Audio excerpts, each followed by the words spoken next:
this is a created thing.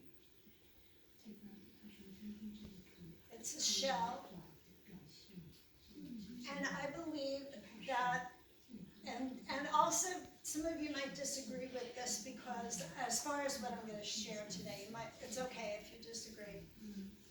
Because I was doing a study on creation, and the Lord started talking to me about time. And it seems to me that time, the creative days, look, I'm going to jump, okay. It seems to me that time is circular. And the Bible does tell us that everything that happened is going to happen again. Right.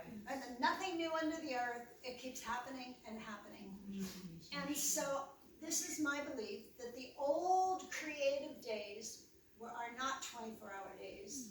They're not under the time of the sun and the moon. They're not under that jurisdiction. And I believe that they could be millions of years old. Day 1 of creation. Day 2 of creation. Millions of years.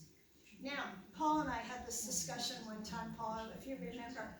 We were saying, and I think you said it, is that science and the Bible agree. What doesn't agree is man's interpretation of science and man's interpretation of the Bible.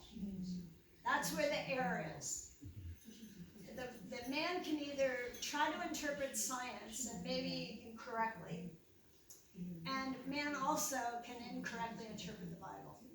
So anyway, so my viewpoint is that these millions of years, very, very old days, and these are the creative days. 7 creative days. I'm not teaching evolution, but I wanted to show you that evolution agrees with, or not evolution, people that study time agree with time being cyclical.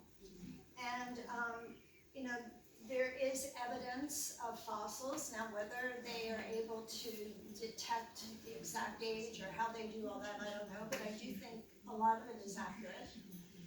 And so, now I would see this in reverse, meaning they see how it's real tiny down at the bottom, and then they're showing that time is getting larger and larger.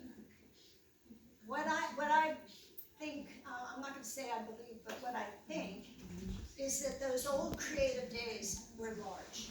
Very, very large and long. And then as we go day 5, day 4, day 3, day 2, day 1, it gets faster. And then I believe it's going to spin out again in eternity. And people say, well, God is not under time. But wait a minute, because God does have times and schedules for things, right? Appointed times for, now that's under our earthly time, right? Our earth, we're under time because of the planets, they govern us. But God also, in ages past and in future ages, has times for things to occur. Time for the New Jerusalem, in the new heaven and new earth. There's a time. So the Bible does say everything under heaven, there's a time for it. All right, so now this is what the Lord was showing me back when I was doing a study of creation. It's so fascinating. This represents, and actually I would do it like this if I could draw it, but I couldn't get anything to copy